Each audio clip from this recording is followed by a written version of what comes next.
Mensaje a la iglesia Laodicea. Esto lo encontramos en Apocalipsis capítulo 3 del versículo 14 al 22. No voy a leer todo el pasaje porque vamos a ir tocando cada uno de los versículos a medida vayamos desarrollando lo que es el mensaje. Pero antes de eso quiero dar alguna información acerca de esta iglesia. El mensaje a la iglesia Laodicea, ¿en qué periodo es que se da esta iglesia? Esta iglesia comienza en el siglo XIX al siglo XX y en la actualidad. Hoy es el tiempo de la iglesia moderna. Por eso ese es el periodo de esta iglesia, del siglo XIX hasta la actualidad. Esta última carta es la más triste de todas porque no se encuentra ningún elogio para esta iglesia.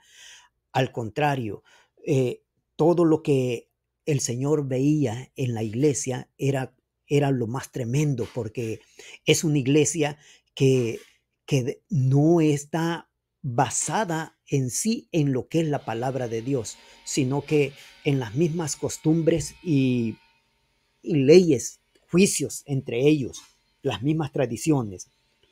Contiene la más severa desaprobación de Cristo contra una iglesia apóstata. Esta iglesia, hermano, es una iglesia apóstata, es una iglesia que deja lo que el Señor quiere que hagamos por hacer su propia voluntad y hacer lo que ellos creen que está bien. La Odisea es un vocablo que viene de dos palabras griegas. Una es pueblo y la otra es juicio o costumbre. Estas son las dos palabras que tienen la raíz griega y, eso es lo que significa esta iglesia. Esta iglesia era gobernada por las decisiones, los juicios y las costumbres de la gente, en lugar de ser gobernadas por la palabra de Dios. Esta iglesia, hermano, se basaba en sus propias decisiones, en sus propios pensamientos y en sus propios criterios. El estado de la iglesia era desfavorable ante el Señor. No había ningún elogio para ella, ni ninguna virtud había en ellas. Era una iglesia prácticamente, aparentaba ser una iglesia que adoraba al Señor, pero no es de esa manera. Esta iglesia adora sinceramente sus propias costumbres y sus propias decisiones son las que lo llevan a eso. Y dice más adelante, tenían confianza en sí mismos. Imagínense hasta qué punto llegaban a tener confianza en ellos mismos, que la confianza que tenían o que deberían de tener hacia el Señor. Confiaban en ellos mismos. Y dice más adelante, y se sentían orgullosos y satisfechos, pero para el Señor eran tibios. Había un orgullo tremendo en esta iglesia en ese tiempo, en el tiempo de la Odisea, pero hoy en este tiempo esto es una realidad que se vive dentro de las congregaciones, pero nosotros como hijos de Dios debemos de analizar bien y meditar en estos momentos que está pasando la iglesia para no caer en ese estado. Ahora, nosotros también debemos de reconocer de que si el Señor le llamaba tibia a esta iglesia, porque era lo único que había encontrado, y la tibieza espiritual, hermano, el Señor dice en su palabra que lo vomitará, dice, de su boca. Ahora, la primera perdió su primer amor. Esta era una iglesia tibia, una iglesia donde no había nada de espiritualidad. Y si nosotros somos curiosos y podemos ver realmente lo que está sucediendo en las iglesias, eso es lo que sucede. Hay una tibieza espiritual porque la gente va a las iglesias y así como va, sale de las iglesias, a veces hasta peor, hasta peor. Y dice, por otra parte, dice, lo que le causa náuseas al Señor es la contaminación con el mundo. Eso es lo que le causa náuseas al Señor, que la iglesia se contamine con el mundo, que la iglesia esté entrelazada con el mundo. Dios desaprueba todas esas situaciones. Dios no quiere que nosotros estemos aliados con el mundo, porque su voluntad es que lo adoremos. Su voluntad es que vivamos en paz. Su voluntad es que nosotros lo exaltemos y que se derrame su gloria sobre nuestra vida. La voluntad de Dios es que nosotros vivamos una vida consagrada para Él. La voluntad de Dios es que tengamos una fe genuina para poder heredar el reino de los cielos. Hay tantas cosas que nosotros necesitamos saber. Y la contaminación con el mundo. En cada iglesia, oiga lo que le voy a decir esto, en cada iglesia hay un llamado, una advertencia y una promesa. Y así es. En estas 7 iglesias que hemos analizado, hay un llamado, una advertencia y también una promesa. Esta no es la excepción. Ya vamos a ir tocando los versículos para que nosotros podamos ver qué es lo que el Señor quiere de esta iglesia. Versículo 14 dice: y escribe el ángel de la iglesia en la Odisea. He aquí, amén, el testigo fiel y verdadero, el primero de la creación de Dios, dice esto. El Señor estaba hablando. El Señor era el que estaba o iba a decir estas palabras, porque Dios tenía ese momento específico con Juan. Él estaba revelando muchas cosas que iban a acontecer en los postreros tiempos. Y esta iglesia es la iglesia contemporánea, la iglesia Laodicea. Esa es la iglesia que está en este tiempo. Y dice en el verso 15, yo conozco tus obras, que ni eres fría ni caliente. Ojalá fueses frío o caliente. Aquí el Señor estaba deseando que fuera fría o caliente, pero menos tibia. Y ya vamos a ver lo que dice. ¿Por qué razón el Señor estaba deseando eso? Porque si era fría, es porque el Señor sabe que una persona fría está contaminada de pecado. Pero si es caliente, va a vivir una vida consagrada para el Señor. Y por eso dice, ojalá fuera frío o caliente. Pero mire lo que dice en el 16. Pero por cuanto eres tibio y no frío ni caliente, te vomitaré de mi boca.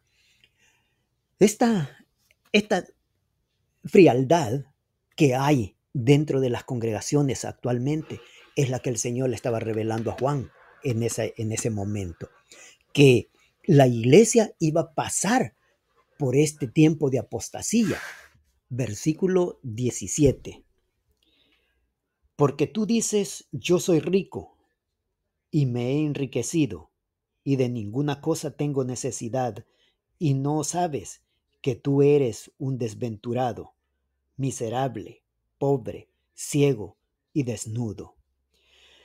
La iglesia de este tiempo, y la iglesia que se refiere aquí el Señor, decía de que de ninguna cosa tenían necesidad porque eran ricos, tenían comodidades y ellos se jactaban de esa capacidad que tenían de considerarse ricos y que no necesitaban de nadie más y dejaban a un lado a nuestro Padre Celestial. Y dice el versículo, y de ninguna cosa tengo necesidad. ¿Por qué decían que no tenían necesidad de ninguna cosa? Porque ellos se consideraban capaz de poder solucionar cualquier situación en su vida, ya sea económicamente o espiritualmente, entre comillas, por supuesto, porque espirituales no eran, sino que vivían una vida como que si estuvieran en el mundo, estaban contaminados de las cosas del mundo. Por lo tanto, ellos decían que de ninguna cosa tenían necesidad. Y no sabes que tú eres un desventurado. Y el Señor le dice, ¿no te das cuenta de que tú eres un desventurado? Que no tienen ninguna gracia, ninguna virtud en ellos. No hay nada. ¿Por qué? Porque el Señor los consideraba de esa manera. Por lo tanto, esta gente, hermano, esta gente no consideraban lo que el Señor les había pedido que hicieran, así como el Señor nos pide a nosotros que vivamos una vida dedicada a Él. Y si nosotros no obedecemos a su palabra, entonces vamos a caer en esta misma situación, y Dios nos va a reprobar y nos va a ver como a esta iglesia, era una iglesia tibia. Y esa iglesia tibia, la palabra de Dios en el versículo anterior dice de que la iba a vomitar.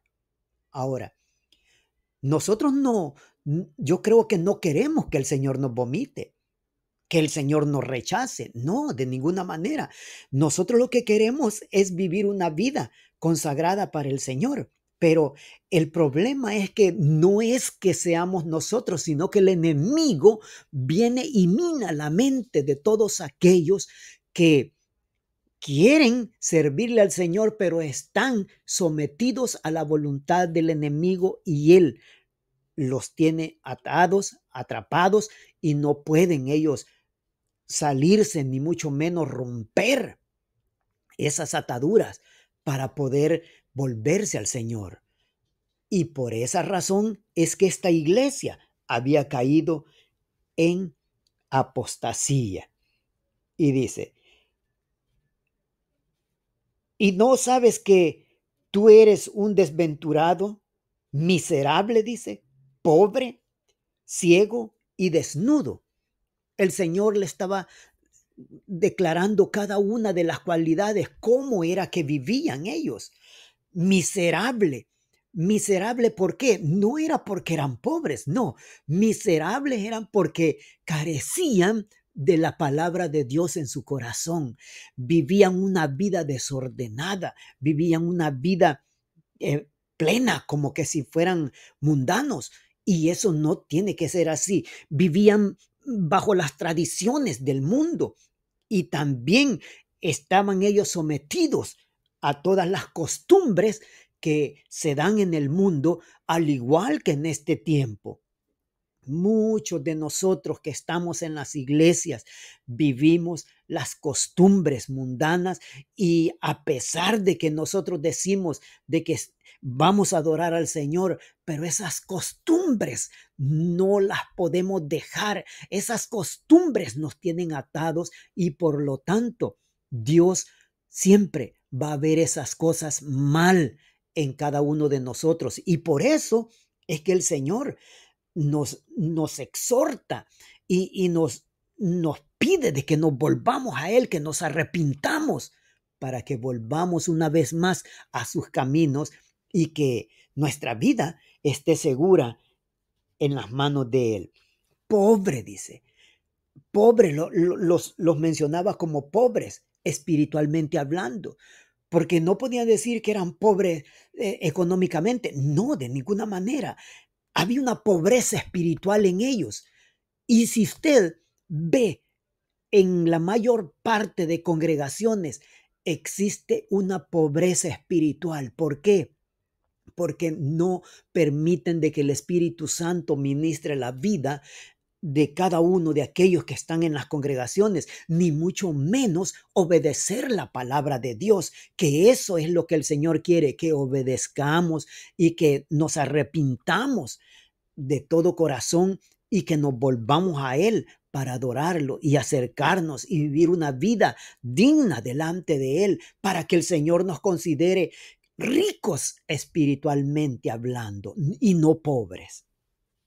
Y dice más adelante, ciegos, ciegos porque no podían ver las cosas que el Señor quería que vieran, sino que ellos miraban las condiciones, el ambiente donde se desenvolvían, y eso era el problema gravísimo que ellos atravesaban. Y la otra palabra dice desnudos. La desnudez espiritual, hermanos, es cuando un creyente carece de santidad, de vivir una vida en consagrado para el Señor, vivir una vida en las manos del Señor, que sea Él el que ministre y el que obre maravillosamente en el corazón y en la mente de todos aquellos que quieren adorarle al Señor. Por eso es que nosotros debemos de estar seguros de que Dios es el único que se merece la gloria y la honra para, para que nosotros podamos vivir una vida plena consagrados para el Señor.